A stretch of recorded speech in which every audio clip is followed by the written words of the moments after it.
किसी ने हजरत अली से कहा था किसी अमानतदार की बात सुनाओ, तो कहने लगे सुनाता हूँ फारूक आजम की बात। कैसे? फरमाने लगे मैं उमर से मिलने गया। ये इखलाक है। हजरत अली शेर खुदा फरमाते हैं मैं उमर से मिलने गया, फारूक आजम से। जब मैं ये उनके इखलाक की बात बता रहे, कहते जब मैं उनके पास गया तो दिया जल रहा था। अंदर दाखिल होते ही सलाम लिया तो हाल चाल पूछने की बजाय उमर पूछने लगे कि अली कोई सरकारी काम आए हो, दीनी काम आए हो या जाती काम आए हो? तो हजरत अली रदी अल्लाह ताला अन्हु फरमाते हैं मैंने कहा कि मैं तो जाती काम से आया हूँ। तो कहते उमर जल्दी से उठे और दिया उन्होंने गुल कर दिया, चिराग बुझा दी। तो कहते मैंने कहा कि उमर चिराग क्यों बुझाया है? उमर फारूक रदी अल्लाह ताला अन्हु फरमाने लगे मैं सरकारी दस्तावेजात लिख रहा था तो ये सरकार का दिया जल रहा था उतनी देर तक, अब हम जाती बात करने लगे हैं। ये डर लगता है चंद कतरे तेल आतियात के लिए इस्तेमाल हो गया तो रब की बारगाह में क्या जवाब देना। ये इखलाकी कदरें हैं, इखलाकी कदरें। जिस कौम के अंदर इखलाकी कदरें बहाल रहती हैं वो कौम जिंदा रहती है। हजरत फारूक आजम रदी अल्लाह ताला अन्हु ने महल कोई नहीं बनाया, पार्लियामेंट कोई नहीं थी, सेनेट का इजलास कहीं भी नहीं होता था। हजरत फारूक आजम रदी अल्लाह ताला अन्हु ने ना कोई सदर हाउस बनाया, ना वजीर आजम हाउस बनाया, ना हजरत फारूक आजम ने कोई पार्टी बनाई, ना किसी के सदर बना, किसी जमीयत की सदारत की। बस इखलाकी कदरें उन्होंने बहाल रखी। अबू बकर सिद्दीक हो, फारूक आजम हो, उमर फारूक हो,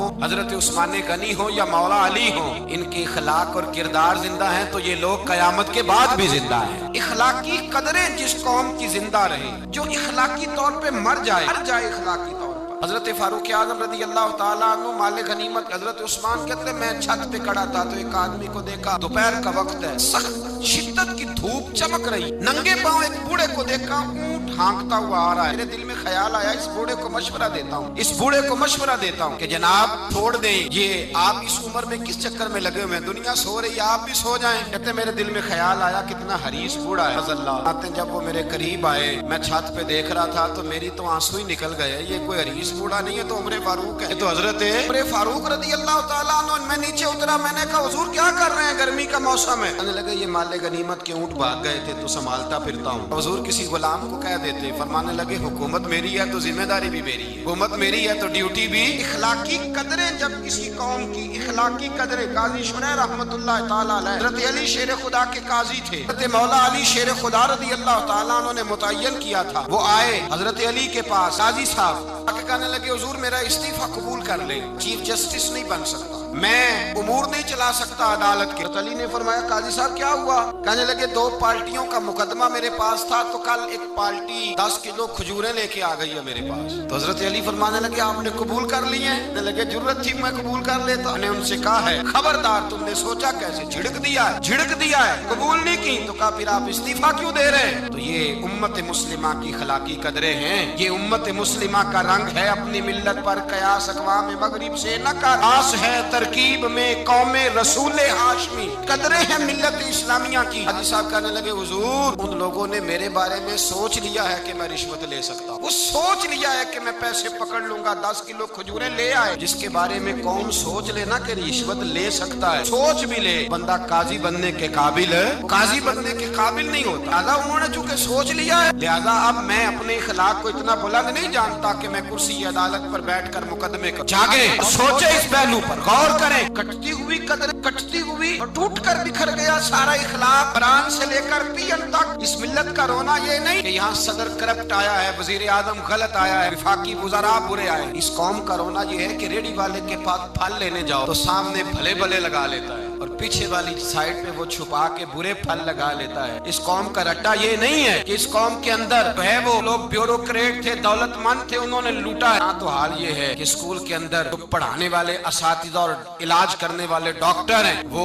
अपनी ड्यूटी को इतनी तवज्जो नहीं देते जितने अपने प्राइवेट इदारे और एकेडमी को तवज्जो दे। इखलाकी कदरें जिस कौम की पामाल होती है, मेरे रसूल पाक सल्लल्लाहु ताला अलैहि वसल्लम ने फरमाया याद रखो अगर तुमने अपने इखलाक सवार ली और तुम में से जिसका इखलाक सबसे अच्छा हो गया, की आदतें संवर गई, हुजूर फरमाते हैं रब उसे दिन को रोजा रखने वाले और रात को तहज्जुद पढ़ने वाले से ज्यादा अच्छा अजर अता फरमाएगा। इसने अपने इखलाक को अच्छा कर, अपनी आदतों को संवार लिया और फरमाया मैं तुम्हारे इखलाक संवारने आया हूँ, मैं तुम्हारी आदतें निखारने आया। मेरे रसूल पाक अलैहिस्सलातु सलाम ने इखलाक की कदरें, मेयार बुलंद किया। इखलाक की कदरों का मेयार लोगों पर बोझ बन जाता था। अगर किसी का एक पैसा किसी के हाथ आता था उसको रात नींद नहीं आती, ना मुहाल होता था। ये इखलाक था। साथ वाला पड़ोसी बेचैन होता था तो इस घर में भी किसी को नींद नहीं आती थी। ये इखलाक था। उस्मान गनी रदी अल्लाह ताला अन्हु अगर मालदार हैं, जिस भूखे की भूख का पता चला है, उस्मान गनी ने अपने कंधे पे तोड़ा रख के उसके घर पहुंचाया। इखलाकी कदरें थी।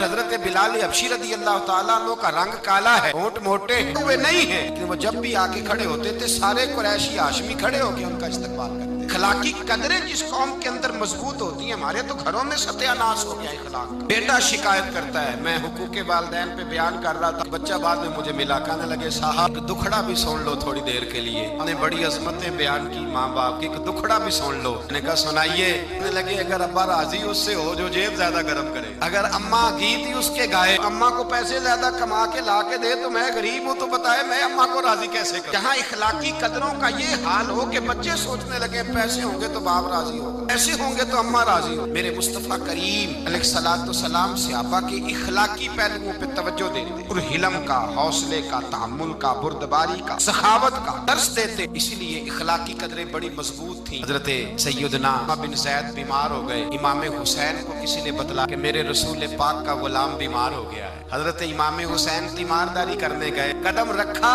उसामा हुजूर के महबूब थे, कदम रखा कमरे में, जनाब उसामा ने इमाम हुसैन का चेहरा देखा तो चीख ही निकल गई, तड़प के रोए, कहने लगे मेरी मौज नहीं लग गई, हुजूर के जलवे मुझे नजर आ गए। इमाम हुसैन अंदर दाखिल हुए तो जनाब उसामा बिन ज़ैद ने बाजू पकड़ा और सीने पे रख लिया। हजरत उसामा बिन ज़ैद तड़प के रोए। इमाम अली मकाम कहने लगे भाई रोते क्यों हो, बात बताओ। कहने लगे दुनिया छोड़ रहा हूँ पर 80 दिनार का कर्जा है, कोई भाई ना कोई सज्जन ना कोई दोस्त, असी किसी दे कुछ भी नहीं लगते ते ना कोई साडा दर्दी है कोई नहीं। पूछता हूँ कब्र पे बोझ लेके जाऊंगा, फिर क्या लफ्ज है क्या हुसैन है। लगे हुसैन आज अगर मुस्तफा करीम हयाते ज़ाहिरी में होते तो मैं जाके बाजू थाम लेता, कदमों में बैठ जाता। मेरा रसूल तो गैरों के भी बोझ उठा लिया करता है। इखलाकी कदरें देखिए। इमाम हुसैन फटाफट उठे, भी साथ था, गुलाम भी साथ थे, अब कुछ हो सकता था। हुसैन उठे गए, अपनी चादर में 80 दिनार डाल छुपाए और लेके आए, आके हजरत उसामा बिन ज़ैद को दी। और पता क्या फरमाते हैं रात आए थे 80 दिनार, मैं कह रहा था मुझे तो जरूरत नहीं, पता नहीं रब करीम ने किसका नसीब मेरे घर भेज दिया है, मुझे तो हाजत नहीं थी, ये तो तेरे पैसे थे जो मेरे घर थे, मेरे रब ने ड्यूटी लगाई कि जा उसे दे के आ। इस कौम के अंदर इखलाकी कदरें बेदार होती, जिस कौम के अंदर इखलाकी कदरें बेदार होती, कौम का अंदाज बदल जाता है, ये रवैये तब्दील हो जाते हैं। रसूल पाक सल्लल्लाहु अलैहि वसल्लम ने फरमाया अल्लाह इखलाक को सूरत देता तो सबसे अच्छी सूरत अल्लाह इखलाक को अता फरमाता।